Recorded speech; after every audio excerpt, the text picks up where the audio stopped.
Hey everybody, Professor Dust here. Today we're going to talk about classical approaches of leadership.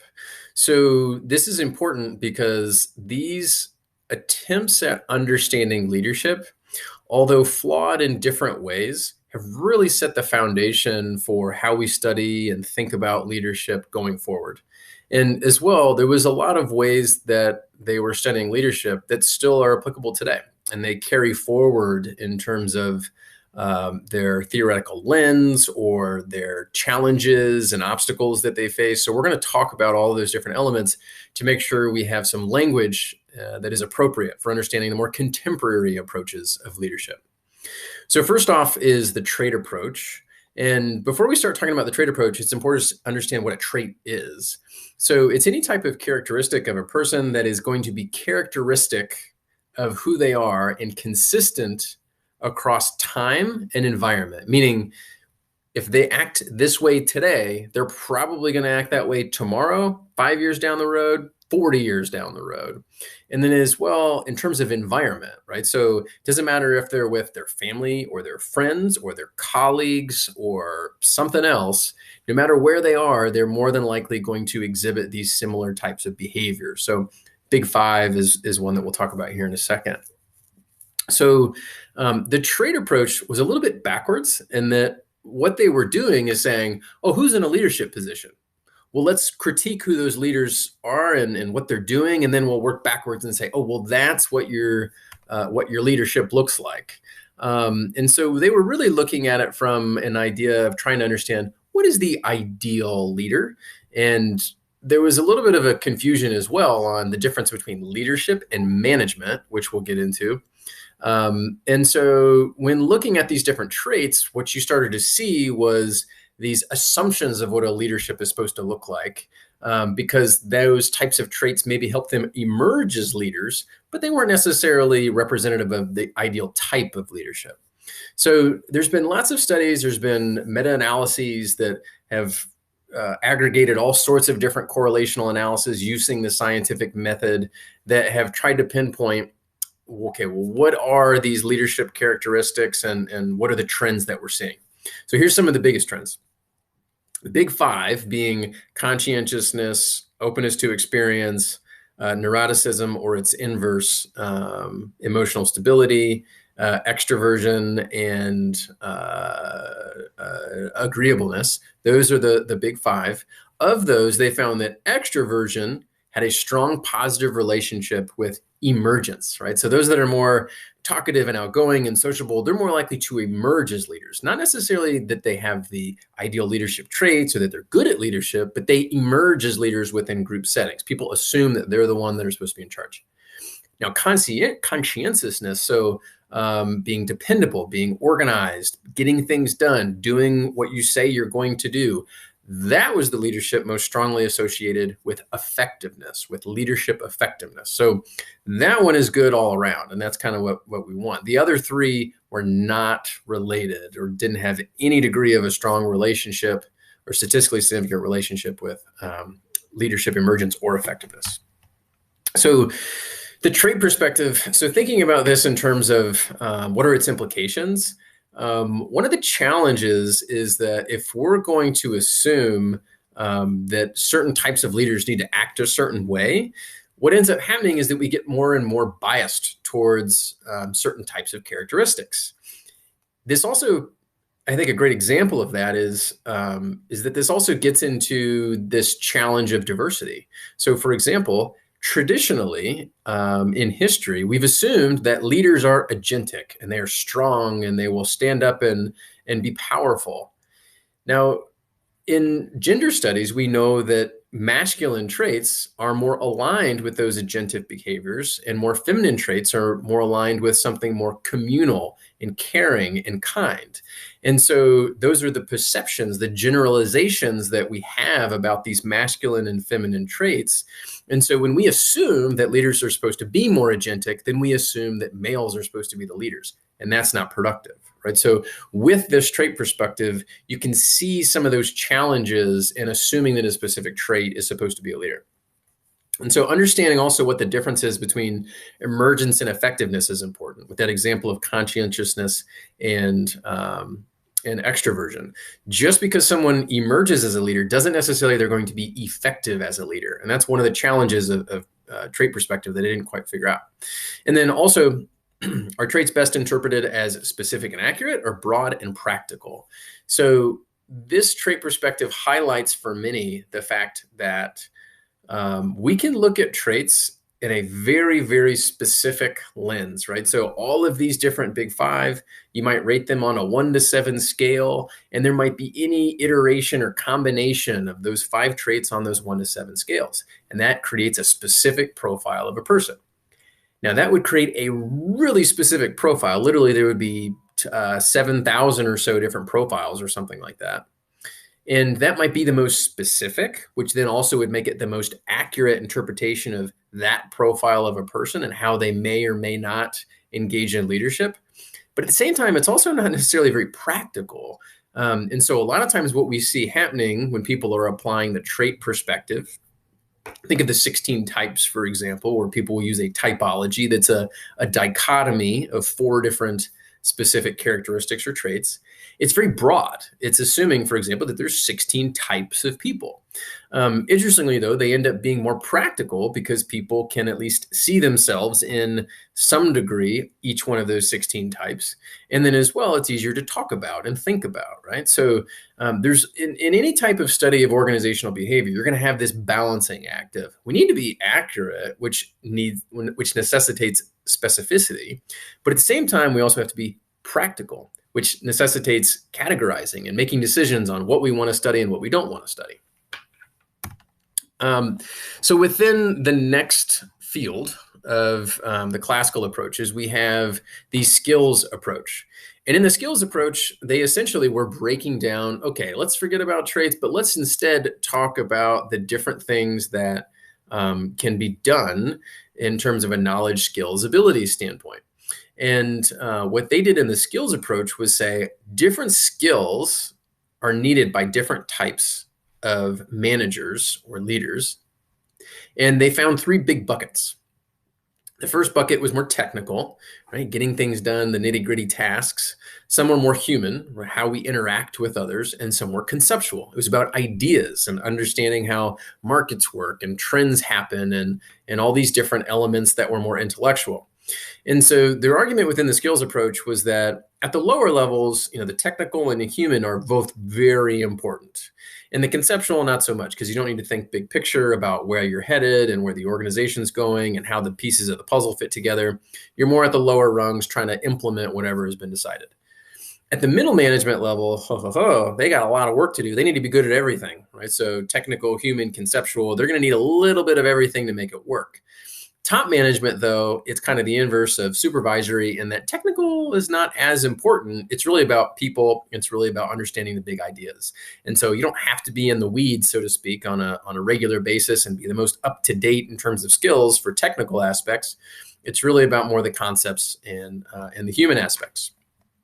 So within the skills approach, it was interesting in that it was the first time they really put together a whole model to try to understand what would be called the antecedents as well as the consequences of whatever these skills are. So in this model, they're calling them competencies like problem-solving skills, social judgment skills, knowledge, or whatever they might be. And then they're saying, well, what were the individual attributes that were the independent variable or the antecedents that then led to these competencies? So things like cognitive ability, motivation, personality, et cetera. And then from there, they started evaluating, well, what are the actual outcomes of being or having these specific competencies, these specific skill sets, whether it be the ability to solve problems or just being effective, whatever it might be. So the skills approach was the first one to really say, well, let's not just pinpoint one category or one element of the model. Let's expand and think about how these specific leadership components interact with everything else around them. Right. So you don't need to memorize or know any of these specific components within this graph. What's more important is understanding this model of and how important that was for developing an understanding of leadership. So some key questions that I would offer are, so if we know the difference in technical, human, conceptual, what should we be doing here at a university setting? Should we be focusing on the technical? Should we be focusing on the human? Should we be focusing on the on the conceptual. What is it that is going to really add value when people graduate and they get out there in the real world? Interestingly, there's all sorts of different models for trying to help people grow, and the customers that are out there, the students, can decide what they are most comfortable with, right? You could go and get a 2-year degree in a technical college and really just focus on technical skills and get out there and start working. You might find programs that are maybe in the middle or try to do everything, where it's a little bit of technical, it's a little bit of human, it's a little bit of conceptual. Maybe that human aspect comes from forcing them to work with teams or encouraging them to be a part of the community on campus. And then there's other schools, maybe more so at the graduate level, or maybe the liberal arts programs lean towards this direction a little bit more and saying, we really want you to just work on conceptual, because that's what the senior level leaders are going to do. We're going to give you a little bit of the technical, and the human's going to be there, but we're really just going to focus on the conceptual, right? So that's a good example of how there's different niches and there's different approaches that you might want to take depending upon what's the most meaningful for you. And then the other important part of the skills approach that I mentioned was this conceptual model and understanding how everything fits together. So in that model, it had the skills in the middle, which were mediating variables. And what the skills or the mediating variables do is they're the link between what's going on with the independent variable and the dependent variable. Right? So the independent variable is what starts it all off, right? So a specific type of leadership or a specific trait or a specific whatever is going to eventually lead to something like performance or, satisfaction or trust in the leader or whatever it might be, whatever outcome variable you're interested in. But the mediating variable is that linking mechanism that helps explain why the independent variable leads to whatever the dependent variable is. Okay, so that model framework was super important for understanding leadership. It's also going to be really important in our class to start adding another layer to this conceptual model, which is this idea of a moderating variable. So a moderating variable is important, and that it changes the nature of the relationship between an independent variable and some other variable, the dependent variable or mediating variable in this case. And the moderating variable, you could say, is somewhere between low to high. Let's say the moderating variable is organizational structure, right? So on the low end, it's more organic, and the organization is more decentralized and it uses a lot of teams. And then you might have on the high end more mechanistic organizational cultures that are more structured and they're more authoritative and top down or something like that. So let's pretend the independent variable is something like transformational leadership. So it's empowering and it's charismatic, and they're getting people pumped up and motivated to do whatever they need to do. And then the mediating variable, will say it's psychological safety, the degree to which people feel they'll safe working in the environment that they're in, which then leads to employee performance, the dependent variable.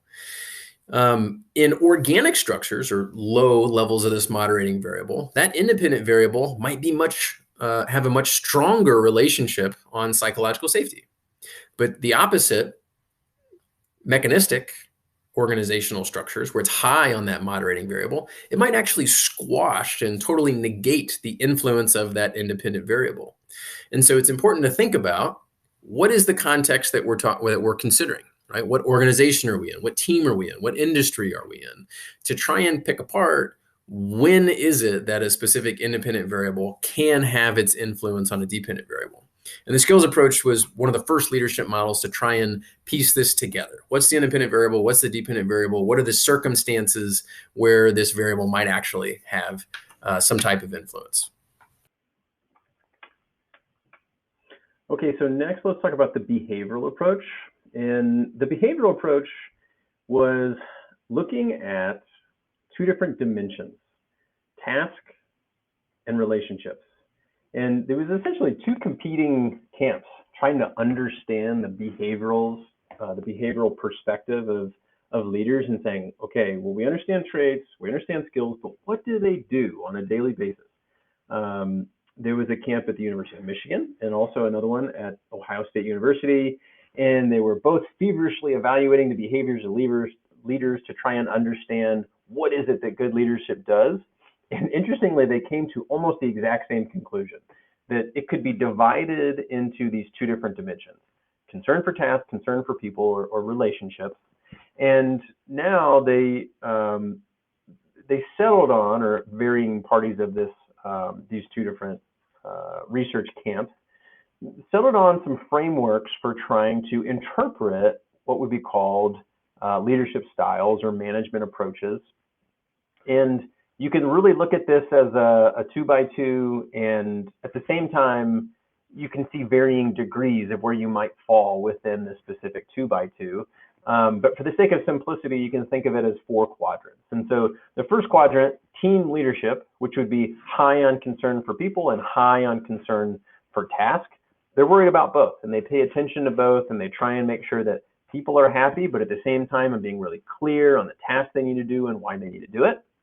Then you could move over to the left and talk about country club leadership, as they called it, where they're very focused about the people and they want everybody to be happy and they're very focused on the relationship, but the task not so much. They're not real detailed in understanding what they need to do and why they need to do it, or directing people to do certain things, and it's a little bit more laissez-faire when it comes to those task elements. Perhaps it's because they understand what to do already, perhaps because it's easy, or whatever the rationale might be. On the other end, down at the bottom right, if you look at this authority or obedience quadrant, this is where concern for task is very high, right? It's this taskmaster, the micromanager, you have to do this, and here's what you're going to do on a specific schedule or by my specific protocols. But they're also not very concerned about the person per se and how they're feeling and interpreting the situation and what their needs are and what their goals are.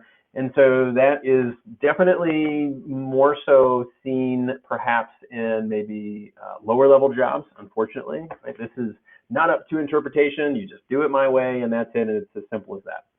And then you have impoverished leadership, which essentially is lack of leadership, where you're not really doing either one and you're just kind of letting people do whatever they want to do. And then there's also, eventually they came up with this idea of, well, not everybody really fits perfectly in one of these quadrants. A lot of times people are just kind of moderate on both, and this is this middle of the road leadership. And that's certainly a potential as well. I would even say, though, you have to pay attention to when it's happening and who it's happening for, because maybe some people need country club leader and some people need authority obedience, and some situations dictate team leadership or something along those lines, which then on the aggregate ends up being interpreted as middle of the road leadership, because over time people are doing a little bit of everything. So a few important aspects of the behavioral approach leadership. Number one, the idea of tasks and relationships, these two important 2x2 elements, have been enduring through leadership and through organizational behavior at large. So these two kind of mindsets of what am I focusing on, task or relationship, those seem to be really clear ways to organize what we do when we're in organizational settings. And then number two, behaviors are paramount in contemporary approaches to leadership. We're going to talk about a variety of different contemporary approaches to leadership, also called styles. They're behavioral focused. So behaviors never went away. For the most part, people kind of steered away from the trait aspect for a variety of the reasons we already discussed, because leadership is not innate. Leadership can be learned, so people moved away from that. And then also they studied skills, but also they weren't necessarily as influential. And this idea that you needed certain levels over time, wasn't as applicable or interesting after a while. But behaviors, those definitely were sticking around, and they're enduring throughout leadership and management research. So if you think about what we talked about so far, trait, skills, behaviors, what are they missing? Right? What potential advancement could happen? Well, as we'll talk about here in the next couple of theories, they're not really paying attention to the followers or the situation/context. I mentioned with this last grid, for example, that they're kind of overgeneralizing what each person might be in terms of their behavioral approach to management. But it's quite possible that one specific person or a specific follower or employee needs a certain degree of concern for task or concern for person, and a different person needs a different concern for task or relationship, or a different degree of concern. Also, you might argue that in some situations, hey, it makes sense to be authoritative and basically give very strict orders on what you're supposed to do, and you're working towards efficiency, or for whatever reason the job just mandates that's the way that you get it done the best. In other situations, it might take that extra 9-9 team leadership type approach, right? So that was one element it was missing. A second element is this recognition that there is no such thing as the perfect leadership type. Up until this point, everybody was obsessed with this idea of what is the perfect leader? What is the ideal leader? There is no such thing as the perfect leader, the ideal leader. There is a assortment of different ways to evaluate leadership and think about leadership. But this attempt at uncovering the holy grail of leadership and what are we supposed to do and what are the top 10 things I need to know about being a leader, it's unreal. It doesn't exist, right? So when you see all these top 10 lists out there, or top 5 or top 3 listicles on here's what you need to be doing as a leader, more than likely they're not recognizing what they've already figured out after the behavioral approach, which is, hey, the followers in the situation dictate what the ideal type of leadership is, because there really isn't a perfect approach. So the next classical approach to leadership was situational, and situational recognized that, hey, it depends on the situation for how we should be managing and leading the people that are in our organization. And they really kind of thought of it as this evolution. So if you start here in the bottom right, you want to kind of carry people through a process where you might at first be very directive and kind of low on supportive, which gets a little bit at that relationship aspect. We're telling you, this is how you do it, this is how it needs to be done. Eventually, it's more coaching oriented and supportive, right? You need a little bit of both. They need some encouragement, they need some help, and it's also very directive. I'm going to show you how to do it and what to do. Eventually, you don't have to direct, so to speak, what exactly the person is supposed to do, but you are just encouraging them, supporting them, giving them whatever they need, kind of saying, you know, there's the end goal and I'm here to support you and help you get there. You just tell me what you need in order to make that happen. And then delegating is kind of the extreme, which is, I trust you. I know that you can do this. I am giving this to you because I trust you to lead this to however it needs to happen. And that's kind of the ideal. We want to get people to that delegating stage, right? Because it doesn't take a lot of time, and you assume that they're going to do it relatively well, and that it's going to be the most cost-efficient way to be a manager and leader. So the situational approach said, well, we're trying to get followers to get through this process of start by directing, then coaching, then supporting, then delegating, and then eventually, ideally, everybody is just receiving this delegated work, and that's the ideal overall process. So situational leadership, how is it good, bad, and different? So number one, it was follower focused, which was novel in terms of leadership approaches and interesting in that they were thinking, what does the follower need first? Now let's work backwards and do that. It was also prescriptive in saying, hey, we're not just pinpointing, here's what it is, right? Here's the traits that are appropriate. Here's the skills that are going down. Here's the task and here's the relationship. It wasn't just descriptive. It was prescriptive, saying here's what you do based upon a specific scenario. It's more actionable. And it also was adaptive, and then it recognized that things can change over time. And so that was two really novel perspectives of leadership. Another important aspect, what factors should you use to evaluate follower development? So if you think about this, the situational approach is essentially saying there is no ideal way. You have to understand your followers first and then act a certain way. But there wasn't a whole lot of explanation in saying, well, how do I know which stage the follower needs and where they're coming into this whole conversation? So understanding how to evaluate followers, that hasn't really been discussed yet, but eventually is. And then lastly, what leadership characteristics would increase their success in applying the situational approach? This question still exists today in evaluating leadership. So instead of saying, okay, we recognize that there's all these different types of leadership and there's all these different types of followers, there's a different question that would say, what is it that an individual might have in terms of a personal characteristic, in a trait or a tendency or a skill or whatever? What could that thing be that helps them do this situational leadership process better, right? Maybe it is a sense of other awareness. Maybe it's a sense of self-regulation or self-awareness. Maybe some of those things we talked about in the self-leadership model. Maybe it's something else. So that is another interesting question on, we assume that situational leadership takes place. What leader characteristic will help with that situational leadership process? Next, we have what is called the path goal approach. The path goal approach builds upon the situational approach and gives some prescriptive behaviors. Here's what you do based upon follower characteristics and task characteristics. So one of the limitations of situational is that, well, we don't really know how or when to engage in a certain leadership behavior.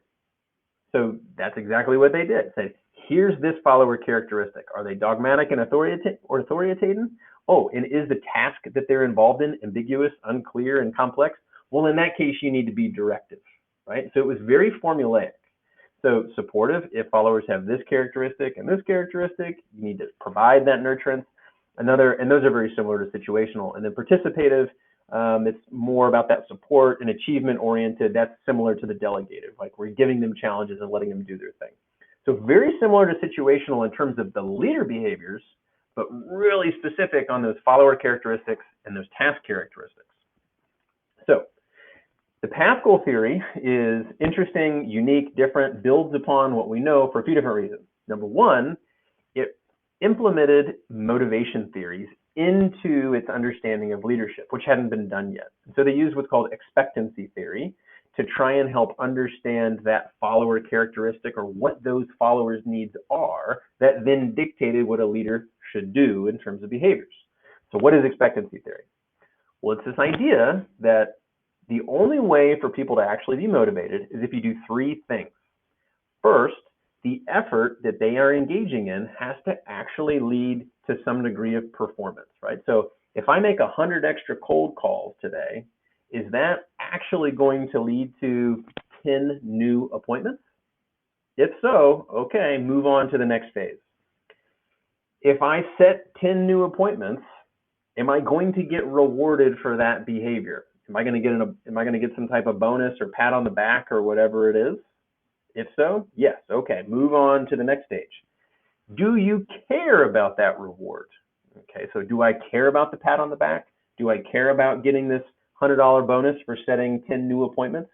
If the answer is yes, then great, you have made it through the entire expectancy process. If the answer is no, then it all falls apart. Okay, so that's the expectancy model. And then bringing back that idea of prescriptive versus descriptive. So it wasn't just descriptive saying, here's the different leadership behaviors, here's the follower characteristics, here's the task characteristics. It was prescriptive in saying, if this, then this. And that's unique. That's hard to do. And it's also a lot of times hard to prove.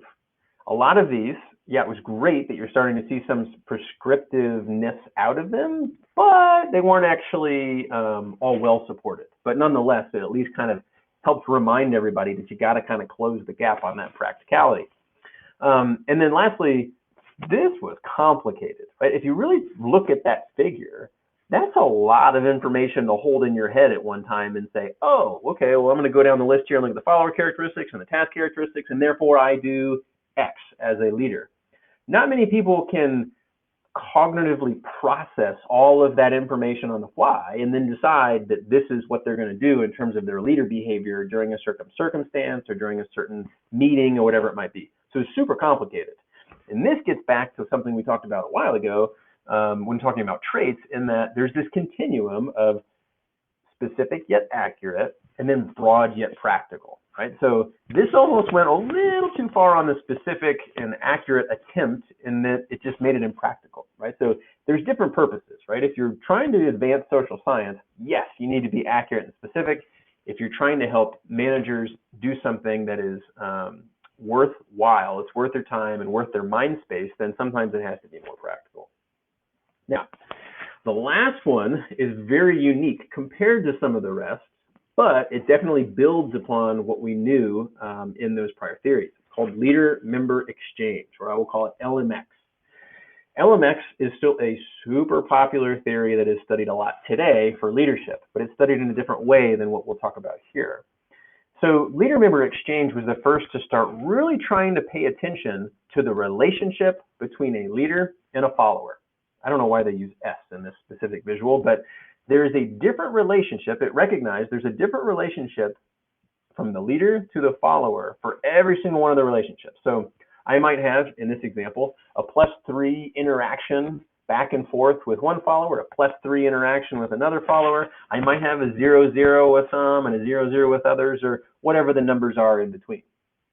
What ends up happening over time is that whoever we feel like we have the best exchanges with, and we trust the most, and we want to delegate information to or delegate tasks to, those become kind of the in-group. The ones we pay attention more, the more that we mentor them, we want to focus on them, and we invest in them. And then the others, they just become the out-group. They either fizzle out, or they find opportunities elsewhere, or they get fired, or whatever it might be. So that was the original focus of LMX, was recognizing that every leader has a unique relationship with every follower, and the quality of that relationship is going to be unique. But then they were also saying, okay, within those, then you can start to group them in-group, out-group. That has not been studied as much, and nobody really cares about that anymore. It's important, but it just kind of came out of favor. What people are interested in now is studying this construct, or this idea, this quantifiable idea of leader-member exchange, to get a better understanding of the quality of a relationship. So leader-member exchange now is a lot of times just used as a mediating variable for understanding why is it that a specific type of leadership can eventually lead to a specific type of follower outcome. And a lot of times we're looking at leader-member exchange as that mediating variable. So transformational leadership or mindful leadership or whatever the leadership is, skill, trait, whatever it is going to have a positive, negative effect on leader-member exchange, which is essentially the quality of the relationship between the leader and follower, which then leads to some type of outcome behavior, employee performance, employee satisfaction, whatever it might be. Okay, so leader-member exchange really went narrow and super focused on that idea of you got to understand the nature of the relationship between the leader and follower. All right, so what are some of the implications of LMX? It was about the dyad, which was rare. A lot of times we just sat back and said, hey, here's the leader, here's the manager, here's how they're interacting with all their peers, but it wasn't really specific to understanding the dyad, the leader and the follower, supervisor, subordinate, etc. Again, LMX became the mediator, one of the most popular mediators in social science research to try and understand leadership influence. And then another important part of this LMX is thinking through, is it a good thing or a bad thing that leaders have unique relationships with specific followers? Arguably, every leader should try and be just as helpful and supportive of every follower that is within their purview. Another mentality, which is actually the vitality curve terminology, is, well, it's okay. The leader should be able to differentiate and say, these are the people I want to invest in, and I'm going to invest in this relationship because they deserve it, and because they're interested in, because they want to grow, and they want to develop, or whatever it is. And there's some challenges there too, right? Are the perceptions of the leader accurate in terms of who deserves to have that type of opportunity and that type of attention? And so you have this balancing act of what's fair, but what's effective, and that creates all sorts of interesting conversations on leader-member exchange and leader-follower relationships. So thinking about the classical approaches, it's important to understand there's been this evolution. And we'll continue to talk about the evolution of leadership, because with every new theory, it came on board as being something that was studying mostly because whatever was going on within the social environment made it interesting, made it something that needed to be evaluated and understood. And so we can't really predict what the next leadership style is going to be over the next 30 years, 60 years, 90 years, etc. It might depend on the social circumstances. And also you can start, if you understand the history, the classical approaches, you can understand a little bit more clearly what is going on in terms of the advancement from one style leadership behavior to another. And then finally, you're going to see a lot of these themes resurfacing over and over and over in all the leadership styles and behaviors and contemporary approaches that we're going to talk about. See you next time.